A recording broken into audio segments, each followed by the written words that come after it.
বিশ্বনবী রাহমাতুল লিল আলামিন মেরাজ থেকে আসার পরে হযরতে বেলালকে লক্ষ্য করে বলেন, রে বেলাল, আমি আখিরি পয়গম্বর মেরাজের রাত্রিতে জান্নাতের ভিতরে যখন প্রবেশ করেছিলাম, ওই জান্নাতের ভিতরে তোমার পায়ের আওয়াজ শুনতে পাইলাম। ও বেলাল, বলো বলো, দুনিয়ায় থাকা অবস্থায় এমন কি আমল করে থাকো যেই আমলের কারণে তোমার এত দাম আর এত মর্যাদা?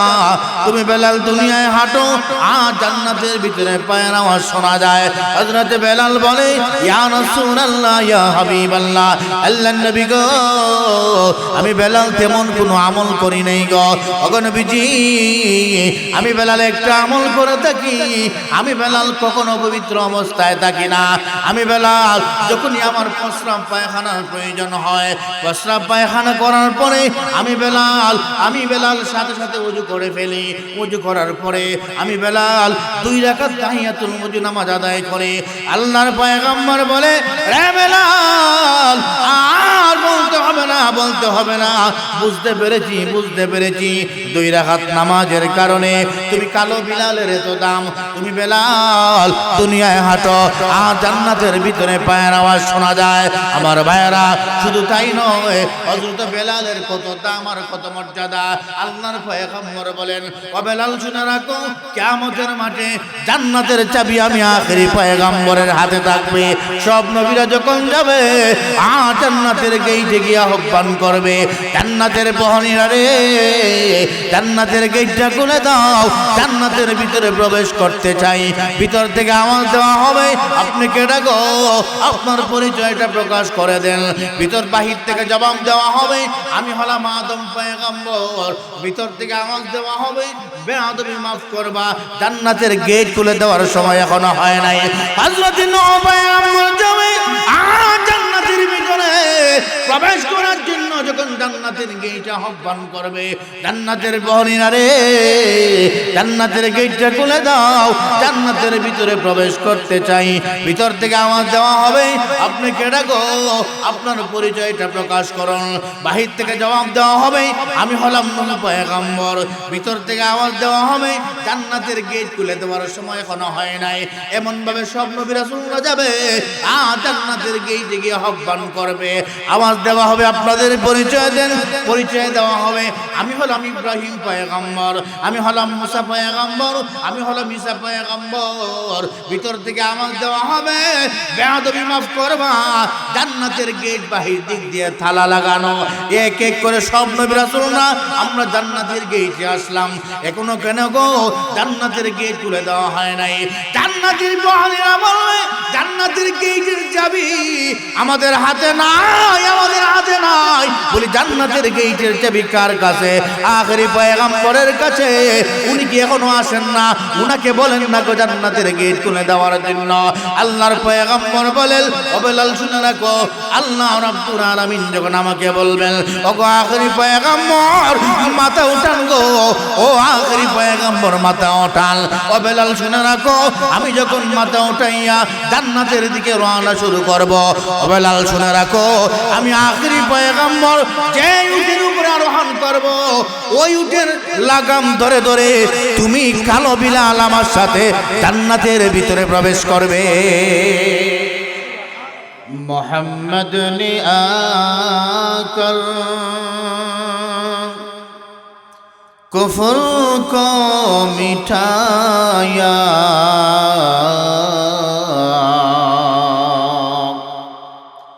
कुफ्र को मिटाकर सदाकत बताया, बलगल उला बिकमालिही कशाफत दुजा बिजमालिही हसनत जमीअ खिसालिही।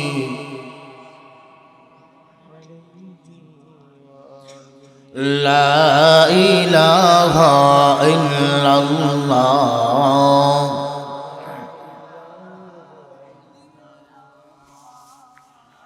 ला इलाहा इल्लल्लाह।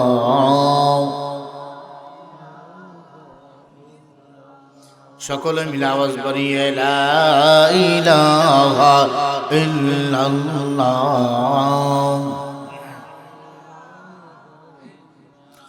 লা ইলাহা ইল্লাল্লাহ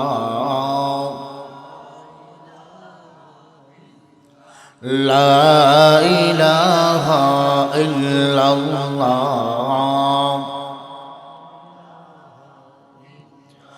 আসমান জামিন গায়রুল্লাহ পাহাড় পর্বত গায়রুল্লাহ বাজার মাজার গায়রুল্লাহ মাবুদ শুধু এক আল্লাহ লা ইলাহা ইল্লাল্লাহ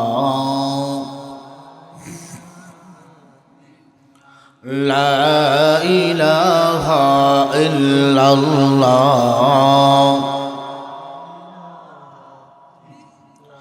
বহু দূরে মদিনা কেমনে যাব জানি না বহু দূরে মদিনা কেমনে যাব জানি না দয়া করে দয়াল আল্লাহ দয়া করে দয়াল আল্লাহ পুরাও মনের বাসনা লা ইলাহা ইল্লাল্লাহ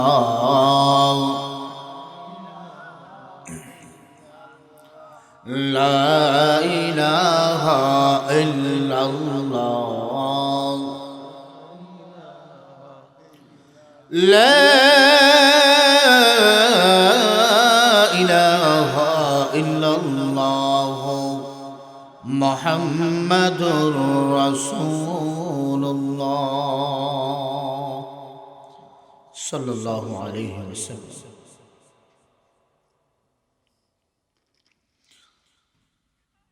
মাওলানা আবুল কাশেম রহমাতুল্লাহ আলাইহি স্মৃতি বিজড়িত প্রতিষ্ঠান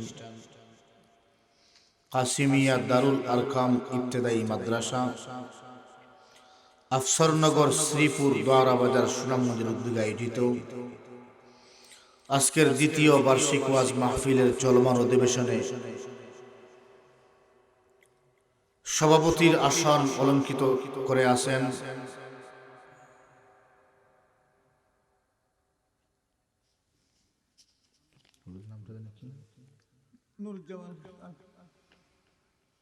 বিশিষ্ট আলেমে দ্বীন হযরত মাওলানা নুরুজ্জামান খান সাহেব,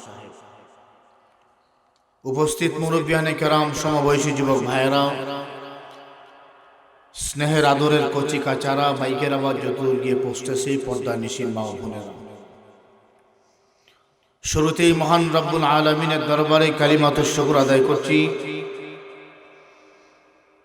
যিনি আমাদেরকে অত্যন্ত মহব্বত করে ভালোবেসে দুনিয়াবি সাংসারিক জায়েজ ঝামেলা থেকে ফারিগ করে আরামের ঘুমকে হারাম করে দিয়ে এই প্রচন্ড ঠান্ডার মধ্যে জান্নাতের আশা নিয়ে জাহান্নামের ভয় নিয়ে জান্নাতি সামিয়ানার নিচে আশা এবং বসার মতো যেই মহান মালিক তৌফিক দান করেছেন, আসুন সকলে মিলে বলিষ্ঠ আওয়াজে হৃদয়ের সবটুকুন আবেগ আর ভালোবাসাকে উজাড় করে দিয়ে শ্রদ্ধাজনিত কণ্ঠে কালিমাতুশ শুকর আদায় করি। সকলে বলি আলহামদুলিল্লাহ। আমার ভাইয়েরা, আমি আপনাদের সামনে পবিত্র কুরআনুল কারীমের সূরা হুজরাত থেকে 13 নম্বর আয়াতে কারিমা তেলাওয়াত করেছি। পাশাপাশি নবী জগতের সম্রাট সরকারে দু আলম সৈয়দুল মুরসালিন খাতামুন নবিয়্যিন নবী মুহাম্মদ মুস্তাফা সাল্লাল্লাহু আলাইহি ওয়াসাল্লামের অসংখ্য অগণিত লাখো হাদিসের ভান্ডার থেকে ছোট্ট একখানা হাদিস শরীফ পাঠ করেছি। মহান মালিক যদি তৌফিক দান করেন, তেলাওয়াতকৃত আয়াত এবং হাদিসকে সামনে রেখে কিছু কথা বলবো ইনশাআল্লাহ। আল্লাহ যেন আমাদের সবাইকে আমলের নিয়তে, ইখলাসের নিয়তে কথাগুলা বলা এবং শোনার মতো তৌফিক দান করেন, সকলে বলি আমিন। আমার ভাইয়েরা, আমি সর্বপ্রথম আপনাদের কাছ থেকে দুটো ওয়াদা নিতে চাই। আমি যতক্ষণ পর্যন্ত এখানে বসে আলোচনা করব, আপনারা থাকবেন না, সবাই আমাকে রেখে চলে যাবেন। বেশি একটা আওয়াজ আসে নাই, আমি আবারও বলছি, আমি যতক্ষণ এখানে বসে আলোচনা করব, আপনারা থাকবেন না, সবাই ভাগবেন। দ্বিতীয় নম্বর কথা হলো, শুধু বসে থাকলেই হবে না, মনোযোগ থাকতে হবে। যদি মনোযোগ না থাকে, আমি আপনার ঘরে বুঝামো একটা, আপনারা বুঝবেন আরেকটা। সকালবেলা ঘুম থেকে উঠে বাড়িতে গিয়ে সমালোচনা করবেন, বক্তা আসছিল, কি যে বয়ান করলো, কিসটাই তো বুঝলাম না। বুঝবেন কেমনে? আপনার দেহটা মাহফিলের ভিতরে, কিন্তু মনটা তো আর মাহফিলের ভিতরে নাই। এই জন্যই দেহ এবং মন উভয়টাকে জমায়া বসায়া থাকতে পারবেন তো ইনশাআল্লাহ? কথা বুঝে থাকলে জবাব দিবেন। বলেন তো দেখি, আসমানের উপরে আছেন না জমিনের নিচে আছেন? এই তো এত তাড়াতাড়ি উত্তরটা দিতে পারলেন। আমি আবারও বলছি, আসমানের উপরে আছেন না জমিনের নিচে আছেন? আলহামদুলিল্লাহ, তাহলে মনোযোগ আছে দেখা যায়। কারণ মনোযোগ যদি না থাকে, বুঝার মধ্যে সমস্যা হয় কি হয় না? এক বেচারা তার স্ত্রীকে বলতেছে, ওগো স্ত্রী, অমুক জায়গায় ওয়াজ মাহফিল, মনে করেন আপনাদের এই আফসানগর ওয়াজ মাহফিল, তো আজকে ওয়াজ মাহফিলে চলে যাব, শুনেছি ঢাকা থেকে বক্তা আসছে, তো আবার শুনছি খাবারেরও ব্যবস্থা আছে। তো যাই হোক, আমি ফিরতে দেরি হবে, তুমি রাতের খাবার খাওয়ার পরে আমার জন্য খানা টেবিল উপর রেখে ঘুমায় যাই। স্বামী যখন স্ত্রীকে এই কথা বলে, ঘরের পাশ দিয়ে হেঁটে যায় সুর। সুর বুঝেন তো? সুরায় খান লাগাইয়া শুনে, আজকে তো সুবর্ণ সুযোগ, স্বামী ঘর থেকে চলে যাবে, এই সুযোগে যদি ঘরের ভিতরে ঢুকা যায়, সবগুলাই নেওয়া সম্ভব হবে। স্বামী যখন আসরের নামাজ পড়িয়া ওয়াজ মাহফিলে চলে গেছে, রাত্র যখন 11টা-12টা হইছে, ওই যে সুর কান লাগাইয়া শুনছিল, সুরায় করছে কি, তার আরেক পার্টনারের সাথে লইয়া ওই সিংকুদা, ওই ওয়াজ শুননেওয়ালা ব্যক্তির বাড়িতে প্রবেশ করছে। সিংকুদা বুঝেন? এখন তো সবকিছু ডিজিটাল, সুরের পদ্ধতিও ডিজিটাল, ওটা ঠিক না বেঠি? আগে একটা সময় আমরা দেখেছি, সুর যদি চুরি করার জন্য বাড়িতে প্রবেশ করতো, তাহলে সিংকুদা ভিতরে প্রবেশ করতো। এখন এত ডিজিটাল হয়েছে, আপনি যত উন্নতই তালা ব্যবহার করেন না কেন, কেমনে তালা খুলবে আপনি নিজেও বুঝতে পারবেন। তো সূরায় তার এক পার্টনারের সাথে লইয়া ওই বেচারা ঘরের ভিতরে প্রবেশ করছে। ঘরের ভিতরে প্রবেশ কইরা দেখে স্ত্রী তার স্বামীর জন্য রকমারি আইটেমের খাবার টেবিলের উপর রাইখা দিয়েছে। এক সূরায় আরেক সূরায় কয়, জীবনেতে চুরি বহুত করছে, এমন উন্নত মানের খাবার স্বাভাবিক সব জায়গায় পাওয়া যায় না। আজকে যেহেতু এত সুন্দর দামি আইটেমের খাবার আমাদের সামনে রাখা আছে, চুরিটা একটু পরে করি, আগে খানাটা খাইয়া দেই।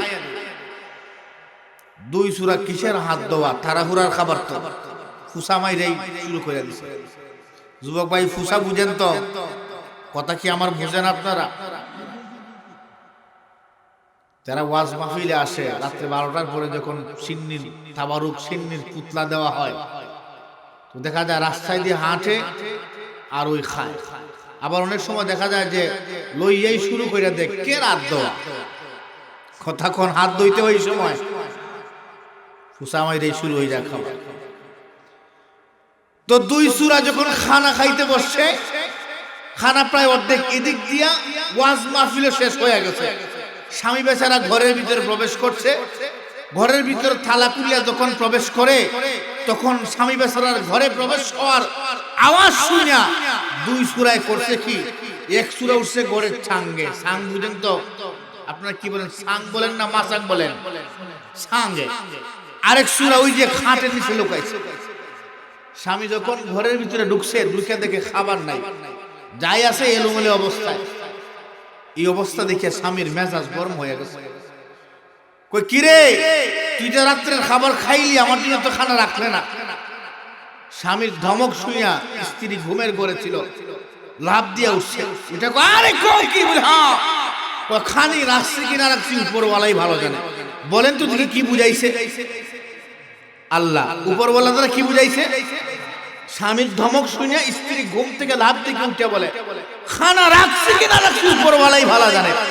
সাঙ্গের উপরে যে সূরা আসিন ওটা হো বাইশা, উপরওয়ালা যেমন জানে নিচের ওয়ালাও সমান সমান হয়ে যায়। ফেস লাগবে নি বুঝার কারণে না না বুঝার কারণে? এই জন্যই মনোযোগ থাকতে হবে। কারণ আমি আপনাকে বুঝাবো একটা, বুঝবেন আরেকটা। বাড়িতে গিয়ে সমালোচনা করবেন, বক্তা আসছিল কি যে ওয়াজ করলো কিছু তো বুঝলাম। আমার ভাইয়ের আসুন, আর এদিক সেদিক আলোচনা নয়, সোজাসুজি আমি যেই আয়াত তেলাওয়াত করেছি সেই আয়াতের দিকেই চলে যাচ্ছি। আমার ভাইয়েরা, আমি আপনাদের সামনে যে আয়াত তেলাওয়াত করেছি ওই আয়াতটা আল্লাহ পাক যে সূরার মধ্যে স্থান দিয়েছেন, ওই সূরার নাম হলো সূরা হুজরাত। সূরার নাম কি? সূরা হুজরাত। আমার আল্লাহ রাব্বুল আলামিন সূরা হুজরাতের মধ্যে আমাদেরকে গুরুত্বপূর্ণ কিছু শিক্ষা দিয়েছেন। আমাদের পার্থিব ও পরকালীন জীবনকে তাৎপর্যময় করে তোলার অনুপম ব্যবস্থা আল্লাহ সূরা হুজরাতে দান করেছেন। বিশেষ করে আমাদের সামাজিক জীবনের অনাকাঙ্ক্ষিত ঝগড়া, বিদ্বেষ, লড়াই, মারামারি ইত্যাদি হওয়ার কারণসমূহকে চিহ্নিত করে আমার আল্লাহ সাম্য এবং সম্প্রীতির শিক্ষা এই সূরা হুজরাতের মধ্যে দান করেছেন। এমন এক গুরুত্বপূর্ণ সূরার 13 নম্বর আয়াত তেলাওয়াত করেছি। আমার ভাইয়েরা, ওই আয়াতের আলোকে আলোচনা করার পূর্বে আল্লাহ ওই আয়াত কেন নাজিল করছেন, নাজিল হওয়ার কারণটুকু আপনাদের সামনে তুলে ধরতে চাই। তা হলো এই মক্কা বিজয়কালের ঘটনা। আপনারা জানেন আমার আপনার পয়গম্বরের নবুয়তের জিন্দেগি ছিল 23 বছর। কত বছর? একটু কথা বলেন আমার সাথে। নবুয়তের জিন্দেগি কত বছর ছিল? 23 বছর। 13 বছর মক্কায়, 10 বছর মদিনায়। রাসূল একাধারে 13 বছর পর্যন্ত মক্কায় দ্বীনের প্রচার প্রসার চালায়া গেলেন। শেষ পর্যন্ত মক্কা থেকে হিজরত করে মদিনায় চলে গেলেন। রাসূল মদিনায় যাওয়ার পরে 7 বছর পার হয়ে গেছে। 8 নম্বর বছর আল্লাহ পাকের পক্ষ থেকে মক্কা জয় করার জন্য নির্দেশ প্রাপ্ত হইলেন। রাসূল 10,000 সাহাবীর বিশাল বাহিনী নিয়ে মক্কাকে জয় করার জন্য মদিনা থেকে রওনা শুরু করে দিলেন। কথা বুঝে থাকলে জবাব দিবেন, কত হাজার সাহাবী? একটু সবাই বলেন, কত হাজার সাহাবী? 10,000 সাহাবীকে সাথে নিয়ে মক্কার উদ্দেশ্যে রওনা শুরু করলেন। উদ্দেশ্য হলো মক্কাকে জয় করা। তবে রাসূলের মনের ইচ্ছা হলো মক্কা যেহেতু পবিত্র ভূমি, সেখানে হারাম শরীফ অবস্থিত, সেখানে মারামারি নয়, সেখানে রক্তারক্তি নয়, সেখানে খুনাখুনি নয়। রাসূলের মনের তামান্না হলো বিনা রক্তপাতে মক্কাকে জয় করা। অথচ ওই সময় যদি জয়ের লাগাম অন্য কারো হাতে থাকতো, না জানি রক্তের বন্যায় কত নদী তৈরি হতো। আজকে আমাদের সমাজগুলোর অবস্থা তাকায় দেখেন, কোন মানুষ যদি 5 বছর আগে, 10 বছর আগে কেউ আমাকে আঘাত দিয়ে থাকে, আমাকে কষ্ট দিয়ে থাকে, 10 বছর পরেও চেষ্টা করি তার কাছ থেকে প্রতিশোধ নেওয়ার। কথা ঠিক না ভাই? কিন্তু আমার পয়গম্বরে আরবি যেই মানুষগুলা নিজেকে রাসূলকে মক্কায় থাকতে দিল না, যেই মানুষগুলা রাসূলকে এত কষ্ট দিল, আমি আপনাদেরকে জিজ্ঞাসা করতে চাই, একটা মানুষ কম কষ্ট পাইলে বাড়িঘর ছাইড়া যায়? কেমন কষ্ট পাইলে পরে সে বাড়িঘর ছাইড়া যায়? আমার আপনার পয়গম্বর মক্কা থেকে জন্মভূমি ছেড়ে দিয়া হিজরত করে মদিনায় চলে গেলেন, কম কষ্টে গেছে? আমার পয়গম্বরকে এবং তার সাহাবীদেরকে মক্কার কাফের মুশরিকেরা কষ্ট কম দেয় নাই। এত কষ্ট পাওয়ার পরেও রাসূলের মনের ইচ্ছা হলো সেখানে কোনো মারামারি নয়, সেখানে কোনো রক্তারক্তি নয়, রসুলের মনের ইচ্ছা হলো বিনা রক্তপাতে মক্কাকে জয় করা। আমার আল্লাহ রসুলের সেই মনের তামান্নাকে পূরণ করে দিয়েছিলেন। আমার পয়গম্বরে আরবি মক্কায় প্রবেশ করলেন বিজয়ী বেশে। আমার আল্লাহ রাব্বুল আলামিন আমার রসুলের গলায় বিজয়ের মালা পরিধান করায় দিলেন। বলেন সুবহানাল্লাহ। রসুল মক্কায় প্রবেশ করেই সাধারণ ক্ষমার ঘোষণা করে দিলেন। যেইভাবে ইউসুফ আলাইহিস সালাতু ওয়াস সালামকে উনার ভাইয়েরা অনেক কষ্ট দিয়েছিল, ঘটনা শুনেন নাই? ইউসুফ পয়গম্বরকে কুয়াতে ছেড়ে দিল, ওইখান থেকে উঠে মিশরের বাজারে বিক্রি হলেন, এরপরে উনি আজিজে মিশর হইলেন। অনেক লম্বা কাহিনী। শেষ পর্যন্ত উনার ভাইয়েরা যখন দুর্ভিক্ষের সময় উনার কাছে গেল, ইউসুফ পয়গম্বর বলেছিলেন, লা তাসরিবা আলাইকুম আল-ইয়াউম, তোমাদের উপর আজ আমার কোনো অভিযোগ নাই, তোমাদেরকে আমি সাধারণ ক্ষমার ঘোষণা করে। আমার পয়গম্বর আরবি ইউসুফ পয়গম্বরের নীতি অবলম্বন করলেন। রসুল মক্কায় প্রবেশ করে সাধারণ ক্ষমার ঘোষণা করেন। আমার পয়গম্বর আরবি মক্কায় প্রবেশ করে সাধারণ ক্ষমার ঘোষণা করে দিলেন। যে লোক আবু সুফিয়ানের ঘরে আশ্রয় নিবে সে নিরাপদ থাকবে, যে লোক হাতে অস্ত্র ফেলে দিবে সেও নিরাপদ থাকবে, যে লোক নিজের ঘরের ভিতরে দরজা বন্ধ করে অবস্থান করবে সেও নিরাপদ থাকবে, যে লোক খানায় কাবা ভিতরে অবস্থান করবে সেই লোকটাও নিরাপদ থাকবে। আমার ভাইয়েরা, ওই দিন আমার পয়গম্বরে আরবি সাধারণ ক্ষমার ঘোষণা করে দিয়েছিলেন। আমার ভাইয়েরা, কিছু মানুষ ব্যতীত তাদের কাজই ছিল মানুষের ভিতরে ফাটল তৈরি করা, এমন মানুষদেরকে ব্যতীত আমার পয়গম্বর সাধারণ ক্ষমার ঘোষণা করে দিলেন। আমার ভাইয়েরা, আমার পয়গম্বরে আরবির গলায় আমার আল্লাহ রব্বুল আলামিন ওই দিন বিজয়ের মালা পরিধান করায় দিয়েছিলেন।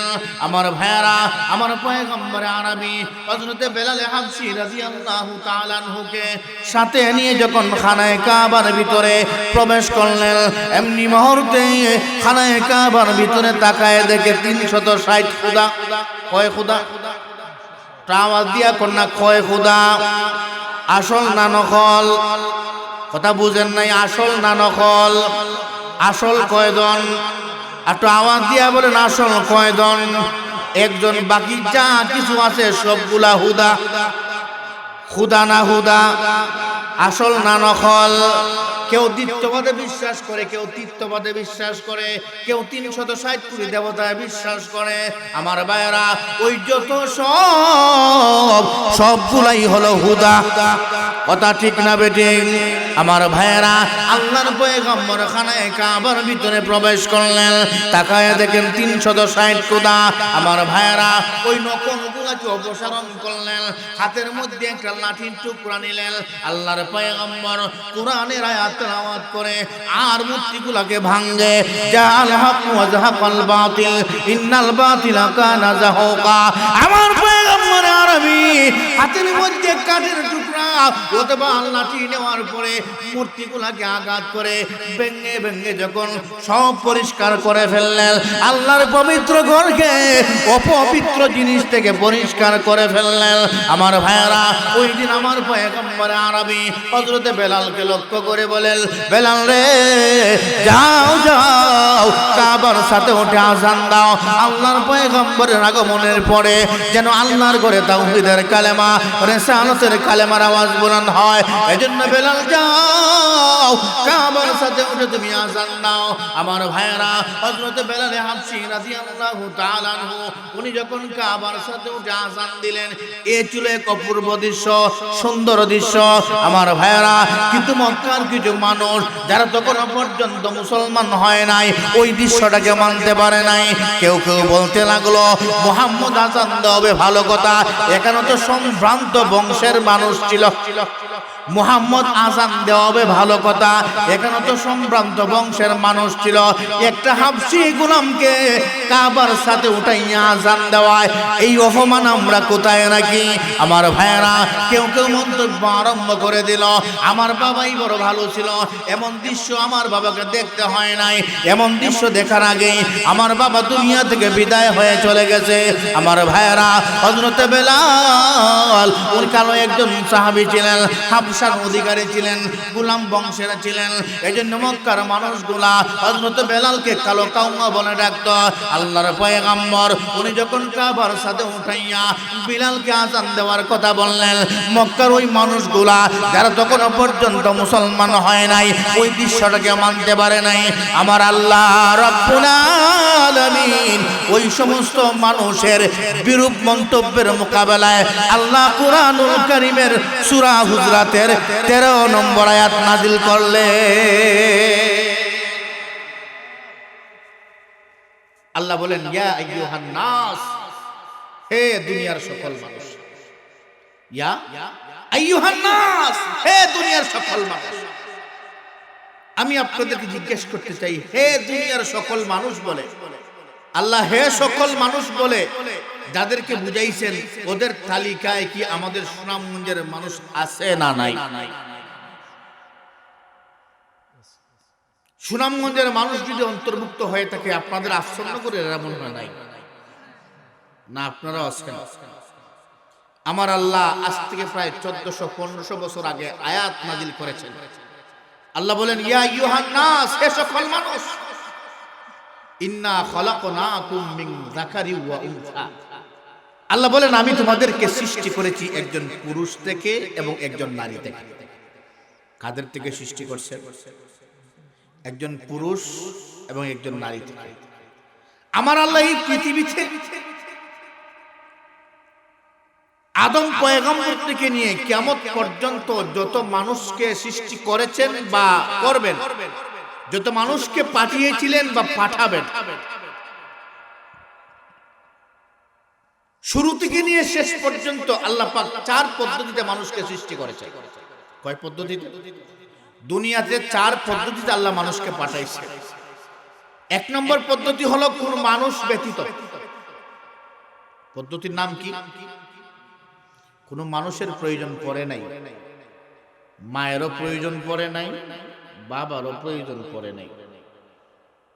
মা বাবা ছাড়াই আল্লাহ পাক এই পৃথিবীতে এমন একজন মানুষকে সৃষ্টি করেছিলেন। বলেন তো দেখি, নাম কি?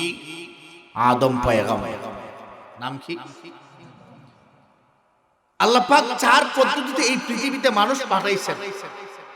এর মধ্যে থেকে অন্যতম একটা পদ্ধতি হলো কোন মানুষ ব্যতীত, অর্থাৎ মা বাবার প্রয়োজন হয় নাই, মা বাপ ছাড়াই আল্লাহ পাক যাকে সৃষ্টি করেছেন ওনার নাম কি? আদম। দ্বিতীয় নম্বর পদ্ধতি হলো শুধু পুরুষের মাধ্যমে, শুধু পুরুষের মাধ্যমে। আপনারা জানেন ঘটনা, অনেক লম্বা কাহিনী। আল্লাহ পাক যখন আদম পয়গম্বরকে জান্নাতের ভিতরে দিলেন, একা একা ভালো লাগে না। আল্লাহ পাক আদম পয়গম্বরের বাম পাজরের হাড্ডি থেকে হাওয়া আলাইহিস সালামকে সৃষ্টি করলেন। তাহলে হাওয়াকে আল্লাহ বানাইছেন কার থেকে? পুরুষ থেকে। তৃতীয় নম্বর পদ্ধতি হলো শুধু মহিলার গর্ভ থেকে, কোন পুরুষের প্রয়োজন হয় নাই। আমরা তো জানি মা এবং বাবা উভয়ের সমন্বয়েই একটা সন্তান তৈরি হয়। কথা ঠিক বললাম না বেঠিক বললাম? আমার আল্লাহ যে ক্ষমতাবান, এই কথার বিশ্বাস আছে না নাই? আল্লাহ পাক চাইলে যে বাপ ছাড়াও সন্তান দিতে পারে, এই ইয়াকিন আর বিশ্বাস আমাদের দিলের ভিতরে আছে না নাই? তাহলে সন্তান দেওয়ার মালিক কে? আওয়াজ দিয়া বলেন, সন্তান দেওয়ার মালিক কে? তাহলে সন্তান চাইব কার কাছে? কোন বাবা কখনোই সন্তান দিতে, কিন্তু দুঃখজনক হলেও সত্য, আমগদেশের একদল মহিলা আছে, দেখবেন মাজারে গিয়ে পেট থেকে কাপড়টা সরাইয়া গোসা মারে। আর কি কয় জানেননি? একটা ছেলে দে রে বাবা, একটা ছেলে দে, কামাই খাইবার চাই না রে বাবা, আব্বা ডাকবো কে? আছে না নাই? আমার ভাইরা, সন্তান দেওয়ার মালিক কে? তাহলে চাইলে কার কাছে চাইব? কোন সন্তান কখনো, কোন বাবা কখনো সন্তান দিতে পারে না, সন্তান দেয় একমাত্র কে? তাহলে আল্লাহ ছাড়া তার সৃষ্টি মাখলুকের কাছে চাওয়ার নামই হলো শিরিক। কথা ঠিক না ঠিক? তাহলে চাইবো কার কাছে? যাই হোক, বলতেছিলাম যে এই কথা 3 নম্বর পদ্ধতি হলো কোন পুরুষ ছাড়া শুধু মহিলার গর্ভ থেকে, যেমন হযরত মারিয়াম আলাইহিস সালামের গর্ভ থেকে আল্লাহ হযরত ঈসা আলাইহিস সালামকে সৃষ্টি করেছেন। অনেক লম্বা কথা, সংক্ষেপে বলে নেই। মারিয়াম আলাইহিস সালাম উনার মা দোয়া করছিলেন, আল্লাহ যদি আমার ঘরে সন্তান হয় তাকে আমি আমার খেদমত করাবো না, তাকে তোমার ঘরের খেদমতের জন্য নিয়োজিত করে দেব। মারিয়াম আলাইহিস সালামের মা গর্ভবতী হইলেন, সন্তান জন্ম দিলেন, সন্তানটা হইল মেয়ে, নাম হলো মারিয়াম। মারিয়াম আলাইহিস সালামকে কাবায় বাইতুল মুকাদ্দাসের খেদমতের জন্য দিয়া দিলেন।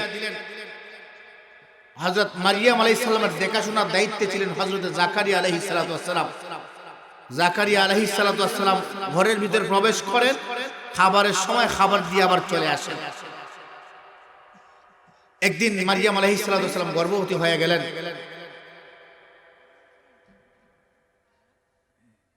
এরপরে আল্লাহ পাক হযরত মারিয়ামের গর্ভ থেকে যে সন্তান দান করলেন, ওই সন্তানের নাম হলো হযরত ঈসা আলাইহিস সালাম। তাহলে আমরা পদ্ধতি পাইলাম কয়টা? 3টা। চতুর্থ নম্বর পদ্ধতি হলো এই 3 ব্যক্তি ব্যতীত, আদম, হাওয়া, হযরত ঈসা আলাইহিস সালাম, এই 3 ব্যক্তি ব্যতীত কিয়ামত পর্যন্ত আনেওয়ালা সমস্ত মানুষকে আমার আল্লাহ 2 জন থেকে সৃষ্টি করেছেন। একজন হলো মা, আরেকজন হলো বাবা। কথা ঠিক না ভাই?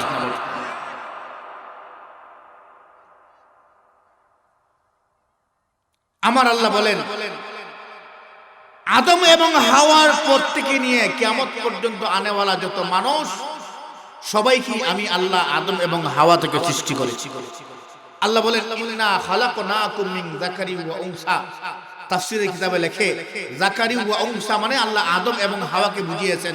আল্লাহ পাক বলেন, আমি আদম এবং হাওয়া থেকে তোমাদেরকে সৃষ্টি করেছি। আমি আপনাদেরকে জিজ্ঞাসা করতে চাই, আদম এবং হাওয়া কিসের তৈরি? তারা বুঝেন নাই, জানেন নাই? মাটির তৈরি।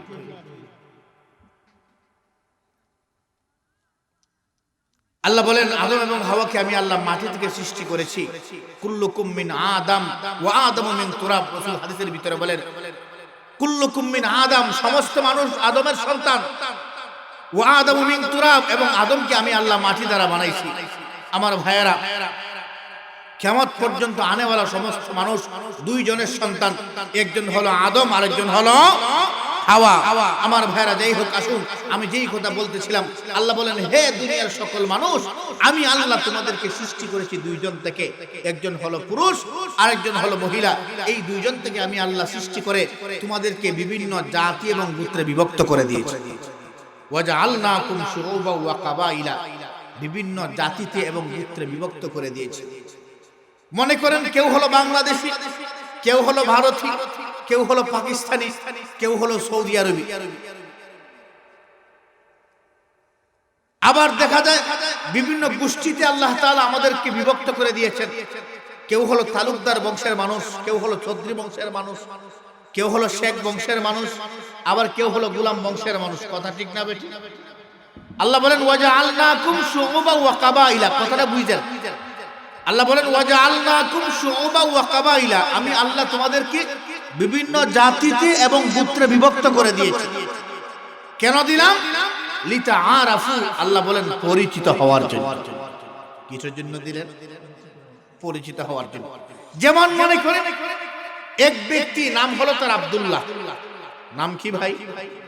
তো আওয়াজ দিয়ে বলেন, নাম কি? আব্দুল্লাহ। পাশাপাশি আরেক ব্যক্তি আছে, তার নাম হলো আব্দুল্লাহ। পাশাপাশি আরেক ব্যক্তি আছে, তার নাম হলো আব্দুল্লাহ। তাহলে আব্দুল্লাহ হইল কয়জন? 3 জন। এই 3 আব্দুল্লাহকে কিভাবে চিনবেন? এই 3 আব্দুল্লাহকে কিভাবে চিনবেন? চিনার পরিচয় কি? বলি, প্রথম আব্দুল্লাহ হলো আফসরনগরের, দ্বিতীয় আব্দুল্লাহ হলো শ্রীপুরের, তৃতীয় আব্দুল্লাহ হলো দোয়ারা বাজারে। প্রথম আব্দুল্লাহ হলো তালুকদার বংশের, দ্বিতীয় আব্দুল্লাহ হলো চৌধুরী বংশের, তৃতীয় আব্দুল্লাহ হলো গোলাম বংশের। কিন্তু আল্লাহ তাআলা একথাই বুঝাইতে চায়, এর দ্বারা এই নয় চৌধুরী বংশের যে আব্দুল্লাহ জন্ম নিল, ওই আব্দুল্লাহ গোলাম বংশের আব্দুল্লাহ থেকে আমার কাছে শ্রেষ্ঠ। আল্লাহ এটা বুঝাইতে চায় না তালুকদার বংশের যে আব্দুল্লাহ, ওই আব্দুল্লাহ গোলাম বংশের আব্দুল্লাহ ছেলে নিকৃষ্ট, এটা বুঝাইতে চায় না। আল্লাহ বলেন আমি তোমাদেরকে বিভিন্ন জাতিতে গোত্রে বিভক্ত করে দিলাম লিতারাফু, পরিচিত হওয়ার জন্য, যাতে তোমরা সহজেই একজন আরেকজনের সাথে পরিচিত হতে পারো। এই পরিচয়ের সমস্যা সমাধানের জন্যই আমি আল্লাহ তোমাদেরকে বিভিন্ন জাতিতে বিভক্ত করে। আমার আল্লাহ বলেন শুনে রাখো, ওই মানুষটাই আমি আল্লাহর কাছে সব থেকে দামি হবে, যেই মানুষটার অন্তরে যত বেশি তাকওয়া হবে। কি হবে? তো আওয়াজ দিয়া কন্যা কি হবে? আমার ভাইরা, আমার আল্লাহ রাব্বুল আলামিন বলেন ইন্না আকরামাকুম ইনদাল্লাহি আতকাকুম। আমার আল্লাহ আয়াতের শেষের দিকে বলেন ওই মানুষটাই আমি আল্লাহর কাছে সব থেকে দামি হবে, যার ভিতরে যত বেশি তাকওয়া হবে, যার ভিতরে যত বেশি পরহেজগারি হবে, যার ভিতরে যত বেশি খুদাভীতি হবে, যার ভিতরে আমি আল্লাহর ভয় যত বেশি হবে, ওই মানুষটার দাম আমি আল্লাহর কাছে সব থেকে বেশি হবে। দেখেন আমার ভাইরা, রাসূল আরবের মাটিতেই জন্মগ্রহণ করেছিলেন। আরব এমন একটা জাতি ছিল যারা নিজেদেরকে আরবি হওয়ার কারণে পৃথিবীর অপর রাষ্ট্রের চাইতে নিজেদেরকে শ্রেষ্ঠ জাতি মনে করে। তারা আরবি হওয়ার কারণে এই একটা অহংকার তাদের ভিতরে ছিল খুবই ঝুরালু ভাবে। পৃথিবীর অপর দেশের মানুষদেরকে নিয়ে তারা উপহাস শুরু করে দিত। কোন মানুষ যদি আরবি ভাষায় কথা বলতো তখন বলতো ভাষা তো এটাকেই বলা হয়।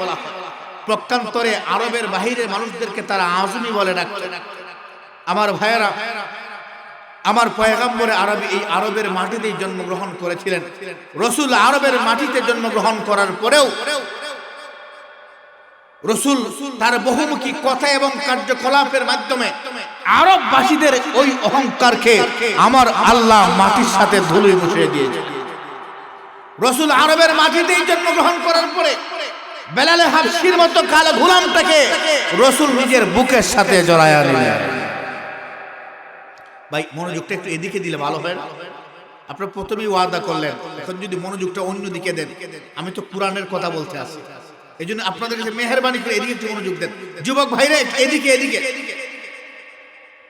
আমার ভাইরা, আমার পয়গম্বরে আরবি এই আরবের মাটিতে জন্মগ্রহণ করে আরবদের এই অহংকারকে মাটির সাথে ধুলোয় মিশিয়ে দিয়েছে। আমার ভাইরা, আমি আল্লাহ পাকের কুরআন কারীম থেকে সূরা হুজুরাতের যে আয়াত তেলাওয়াত করেছি, আমার আল্লাহ ওই আয়াতের মধ্যে গুরুত্বপূর্ণ আমাদেরকে শিক্ষা দিতেছেন। আল্লাহ বলেন, হে দুনিয়ার মানুষ, তোমাদের ভিতরে যে বংশ নিয়ে হামবরা ভাব, তোমরা নিজেদেরকে বংশ নিয়ে যেই অহংকার করে থাকো, এগুলো আমি আল্লাহর কাছে দামি হওয়ার কোনো আলামত নয়। আমি আল্লাহর কাছে ওই মানুষটাই দামি হবে যার ভিতরে যত বেশি তাকওয়া পরহেজগারি হবে, ওই মানুষটার দাম আমি আল্লাহর কাছে সব থেকে বেশি হয়েছে। হযরত বেলাল হাবশী রাদিয়াল্লাহু তাআলা আনহু, উনি ছিলেন কালো একজন সাহাবী, গোলাম বংশের ছিলেন। কিন্তু আমার পয়গম্বর আরবি মক্কা বিজয়ের দিন যাকে সাথে নিয়ে খানায় কাবার ভিতরে প্রবেশ করেছিলেন, ওনার নাম ছিল হযরত বেলাল। শুধু তাই না, মুয়াজ্জিন কুলের সর্দার যাকে উপাধি দেওয়া হয়েছিল, ওনার নাম ছিল হযরত বেলাল। আমার ভাইয়েরা, হযরত বেলাল গোলাম হওয়ার পরেও, কালো হওয়ার পরেও আল্লাহ হযরত বেলালকে এত দামি বানায়া দিয়েছে, এত দামি বানায়া দিয়েছে। আমার ভাইয়েরা, আল্লাহর পয়গম্বর বিশ্ব নবী মুহাম্মদ আরবি সাল্লাল্লাহু আলাইহি ওয়াসাল্লাম উনি যখন মেরাজের রাত্রিতে জান্নাতের ভিতরে প্রবেশ করেছিলেন, ওই জান্নাতের ভিতরে হযরত বেলালের পায়ের আওয়াজ শুনতে পাইলেন। আওয়াজ দিয়া কন্যা সুবহানাল্লাহ।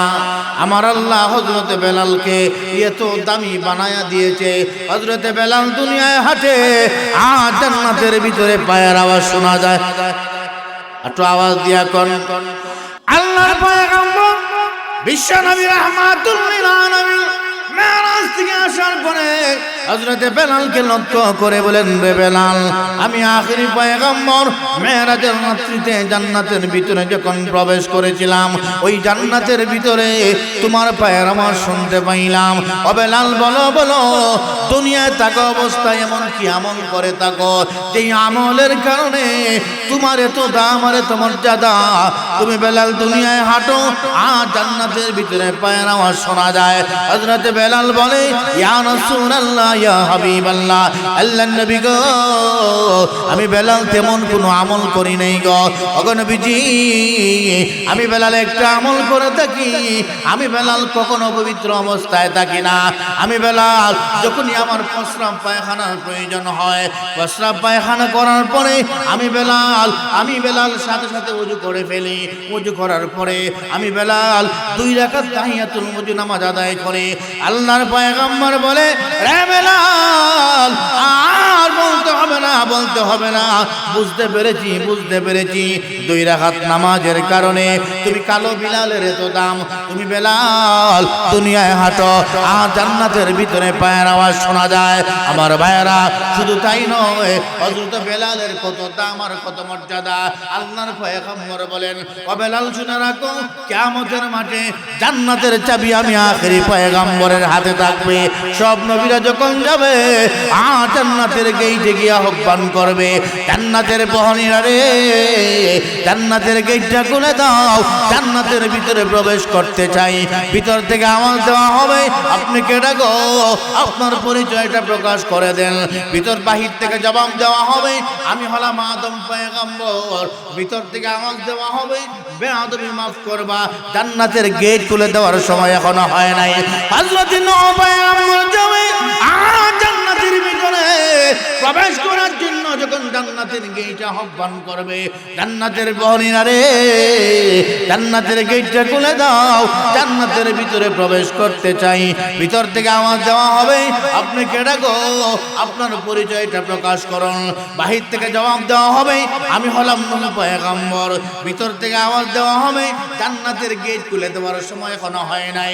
এমন ভাবে সব নবী রাসূলরা যাবে আর জান্নাতের গেটে গিয়ে আহ্বান করবে, আওয়াজ দেওয়া হবে, আপনাদের পরিচয় দেন। পরিচয় দেওয়া হবে, আমি হলাম ইব্রাহিম পয়গম্বর, আমি হলাম মুসা পয়গম্বর, আমি হলাম ঈসা পয়গম্বর। ভিতর থেকে আওয়াজ দেওয়া হবে, বেয়াদবি মাফ করবা। জান্নাতের গেট বাহির দিক দিয়ে তালা লাগানো। এক এক করে সব নবী রাসূলরা আমরা জান্নাতের গেটে আসলাম, এখনো কেন গো জান্নাতের গেট খুলে দেওয়া হয় নাই? জান্নাতের বহনীরা বলবে, জান্নাতের গেটের চাবি আমাদের হাতে নাই, আমাদের হাতে নাই। বলি, জান্নাতের গেটের চাবি কার কাছে? আখেরি পয়গম্বরের কাছে। উনি কি এখনো আসেন না? উনাকে বলেন না গো জান্নাতের গেট খুলে দেওয়ার জন্য। আল্লাহর পয়গম্বর বলেন, ও বেলাল, শুনে রাখো, আল্লাহ রাব্বুল আলামিন যখন আমাকে বলবেন, ও গো আখেরি পয়গম্বর, মাথা উঠান গো, ও আখেরি পয়গম্বর, মাথা উঠান। ও বেলাল, শুনে রাখো, আমি যখন মাথা উঠাইয়া জান্নাতের দিকে রওনা শুরু করব, ও বেলাল, শুনে রাখো, আমি আখেরি পয়গম্বর যে উটের উপরে আরোহণ করব, ওই উটের লাগাম ধরে ধরে তুমি কালো বিলাল আমার সাথে জান্নাতের ভিতরে প্রবেশ করবে।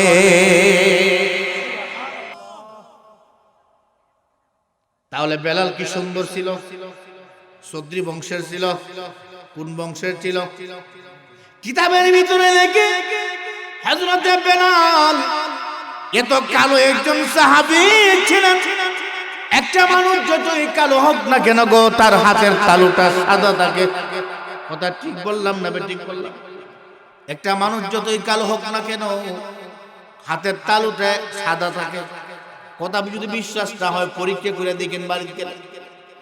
আমার ভাইয়েরা, আমার পয়গম্বর আরবির বিশিষ্ট একজন সাহাবী, মুয়াজ্জিন কুলের সর্দার হযরত বেলাল তো কালো ছিলেন গো। বেলালের হাতের তালুটা পর্যন্ত কালো ছিল। মক্কার মানুষের হযরত বেলালকে কালো কাউয়া বলে ডাকতো।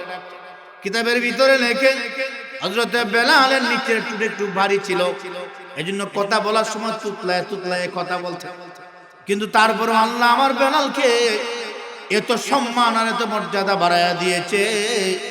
মুয়াজ্জিন কুলের সর্দার যাকে উপাধি দেওয়া হয়েছিল, ওনার নাম হলো হযরত বেলাল। তাহলে সম্মান কিসে হয়? আল্লাহ বলেন ইন্না আকরামাকুম ইনদাল্লাহি আতকাকুম, যার ভিতরে যত বেশি তাকওয়া পরহেজগারি খোদা ভীতি থাকবে ওই মানুষটার সম্মান আল্লাহর কাছে সবথেকে বেশি হয়। মাওলানা জালালউদ্দিন রুমি রাহমাতুল্লাহি আলাইহি বলেন, শক্তির কারণে মানুষের দাম আল্লাহর কাছে হয় না। শক্তির কারণে যদি কোনো কিছুর দাম আল্লাহর কাছে হইতো তাহলে মানুষের চাইতে গরু গাধার দাম বেশি হইতো। কথা ঠিক বললাম না ঠিক বললাম? একটা গাধার গায়ে যতটুকু শক্তি আছে মানুষের গায়ে আছে, একটা মহিষের গায়ে যতটুকু শক্তি আছে মানুষের গায়ে আছে, একটা ঘোড়ার গায়ে যতটুকু শক্তি আছে মানুষের গায়ে আছে। আমরা হুরুবেলায় কইতাম ঘোড়ার লাত 12 হাত, আপনারা কইছেননি? আমরা হুরবেলা কইতাম ঘোড়ার লাত 12 হাত। ঘোড়ায় যদি লাত মারে তাহলে 12 হাত ঘোড়া নিয়ে ফেলায়। তাহলে শক্তি কম হইলে না বেশি হইলে? দুইটা ঘোড়া অথবা একটা ঘোড়ায় কয়েক পণ বোঝা বহন করতে পারে।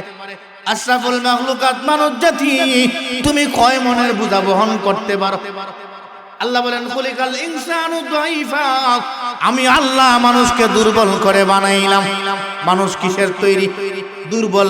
আল্লাহ বলেন মানুষকে আমি আল্লাহ দুর্বল করে বানাইলাম। এ মানব জাতি, তোমাকে দুর্বল করে বানানোর পরেও তোমার দাম গরু গাধার চাইতে আমি আল্লাহর কাছে সব থেকে বেশি কেন? আল্লাহ সূরা হুজরাতের আয়াতের মধ্যে বলেন ইন্না আকরামাকুম ইনদাল্লাহি আতকাকুম, এর মানব জাতি তোমার ভিতরে তাকওয়া পরহেজগারি খোদাভীতি থাকার কারণে গরু গাধার চাইতে আমি আল্লাহর কাছে বেশি দামি।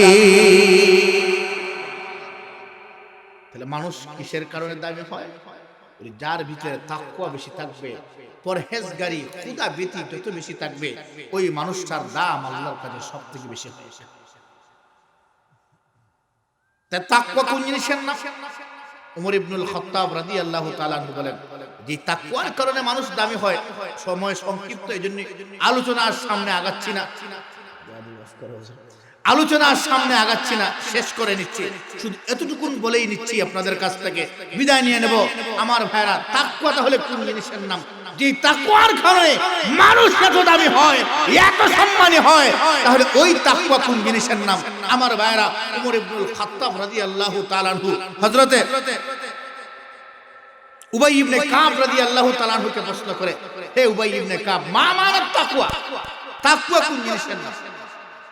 উবাই ইবনে কাব রাদিয়াল্লাহু তাআলা আনহু বলে, হে ওমর, তুমি কি কখনো এমন রাস্তা দিয়ে অতিক্রম করেছো যেই রাস্তার চতুর্দিকে কাঁটাদার বৃক্ষ? কাঁটাদার বৃক্ষ বুঝেন? যেই রাস্তার চতুর্দিকে কাঁটাদার ঘাস,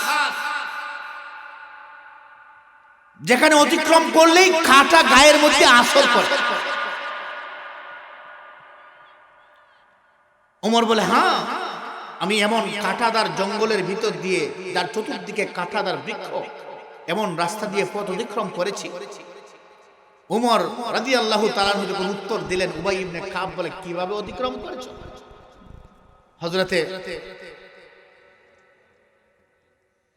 ওমর ইবনুল খাত্তাব রাদিয়াল্লাহু তাআলা আনহু বলেন, আমি আমার জামা কাপড়কে গুছায়া, শরীরটাকে গুটায়া খুব সতর্কতার সাথে রাস্তা অতিক্রম করেছি, যেন আমার গায়ে কোনো কাঁটা আসন না করে। আমি আপনাদেরকে জিজ্ঞাসা করতে চাই, জালিবেত চিনেন? জালিবেত, জালিবেতের গাছ চিনেন? আপনারা কি বলেন? বেতের ঝাড়া, বেতের ঝাড় বলেন নাকি? বেতের ঝাড়, বেতের ঝাড়ে কখনো ভিতরে প্রবেশ করেছেন? কথাটা বুঝেন নাই? ওই বেতের ঝুপে কখনো প্রবেশ করেছেন? করেন নাই? করেন নাই তো আপনাদেরকে কিভাবে উদাহরণ দিয়ে বুঝাবো? ওই বেতের ঝুপে যদি প্রবেশ করতে হয়, শরীরটাকে একেবারে ঘুটাইয়া খুব সতর্কতার সাথে অতিক্রম করতে হয়। এদিক সেদিক নড়াচড়া দিলেই কাঁটা আসর করে। হযরত উমর বলে, হ্যাঁ, আমি এমন রাস্তা দিয়ে অতিক্রম করেছি, আমি আমার শরীরটাকে একেবারে ঘুটাইয়া, জামা কাপড় গুছাইয়া খুব সতর্কতার সাথে এদিক সেদিক নড়া দিলেই কাঁটা শরীরে আঘাত করে। উবাই ইবনে কাব বলেন, ওমর ইবনুল খাত্তাব, যেইভাবে তুমি কাঁটাদার জঙ্গলের ভিতর দিয়ে সতর্কতার সাথে রাস্তা অতিক্রম করেছ। ওমর রে, দুনিয়াটা গুনাহের কাঁটা দ্বারা ভরপুর, কথা ঠিক না বেঠিক? দুনিয়াটা গুনাহের কাঁটা দ্বারা ভরপুর। যেদিক দিয়ে তাকাইবা সেদিক দিয়েই গুনাহ, যেদিক দিয়েই চলবা সেদিক দিয়েই গুনাহ। কথা বললেও গুনাহ, তাকাইলেও গুনাহ, হাত দিয়ে ধরলেও গুনাহ, কথা ঠিক না বেঠিক? ওমর ইবনুল খাত্তাব, দুনিয়াটা গুনাহের কাঁটা দ্বারা ভরপুর। দুনিয়াতেও চলার ক্ষেত্রে নিজেকে গুনাহ থেকে বাঁচায়া চলার নামেই হলো তাকওয়া। নিজেকে গুনাহ থেকে মুক্ত রেখে চলার নামই হলো তাকওয়া। আমার ভাইরা, তাহলে ওই তাকওয়া কেমনে অর্জন হয়? সময় আর 3 মিনিট আছে। আমার ভাইরা, ওই তাকওয়া অর্জন করার অনেক পদ্ধতি আছে। এর মধ্যে থেকে উল্লেখযোগ্য 3টা পদ্ধতি। তাকওয়া অর্জন করার কয়টা পদ্ধতি বলি? বহু পদ্ধতি। এর মধ্যে থেকে উল্লেখযোগ্য কয়টা পদ্ধতি?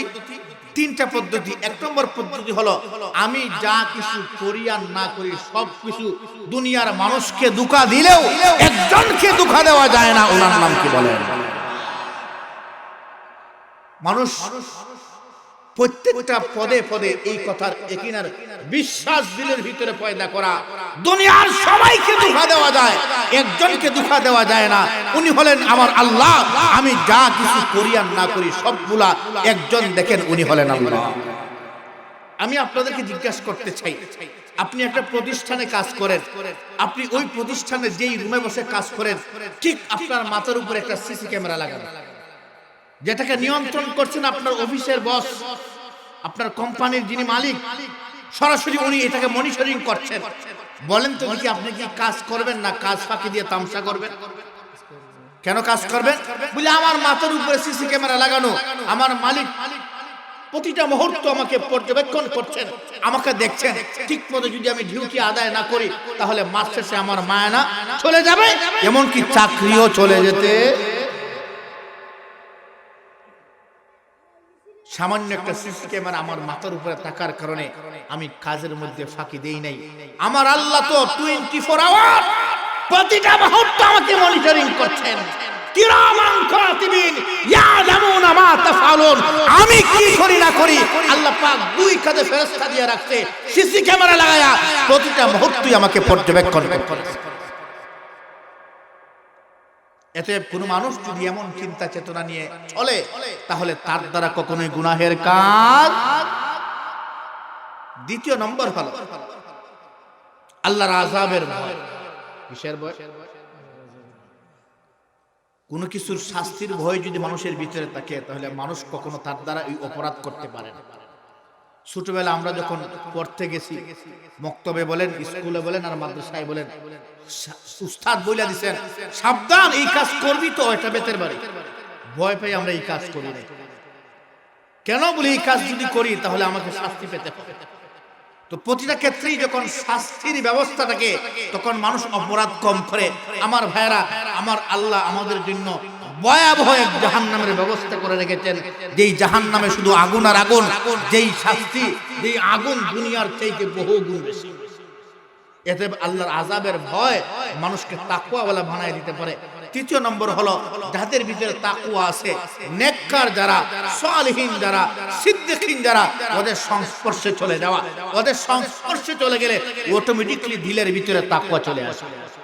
একটা কথা আছে না, মানুষ যদি কামারের দোকানে যায়, কামার বুঝেন তো, কামার দা খন্তি কুড়াল যে বানায়, মানুষ যদি খামারের দোকানে যায়, দা খন্তি কুড়াল যদি তার বানানো উদ্দেশ্য নাও থাকে, ওই কামারের দোকানে যাওয়ার কারণে তার শরীরে কিছু হলেও ধুলাবালি লাগবে, কথা ঠিক না? প্রকান্তরে মানুষ যদি আতরের দোকানে যায়, আতর খরিদ করে যদি তার উদ্দেশ্য নাও থাকে, ওই আতরওয়ালার দোকানে যাওয়ার কারণে তার নাকের মধ্যে আতরের সুঘ্রাণ লাগবে, কথা কোন ঠিক না বেঠিক? এজন্যই কবি বলেন, সোহবতে সালেহ তুরা সালেহ কুনত, সোহবতে তালেহ তুরা তালেহ কুনত, সৎসঙ্গে স্বর্গবাস, অসৎ সঙ্গে সর্বনাশ। আমার ভাইরা, মানুষ যখন ভালো মানুষের সংস্পর্শে যায় অটোমেটিক্যালি তার ভিতরে ভালো রাসূল চলে আসে। মানুষ যখন তাকওয়াওয়ালার কাছে যায় সে অটোমেটিক্যালি তাকওয়া তার ভিতরে চলে আসে। এজন্যই তো বলা হয় ডাকাত যদি তবলিগে যায় তাহলে আল্লাহওয়ালা হয়ে বাড়িতে ফিরে আসে, আর চোর যদি জেলখানায় যায় ডাকাত হয়ে বাড়িতে ফিরে আসে, কথা ঠিক না বেঠিক?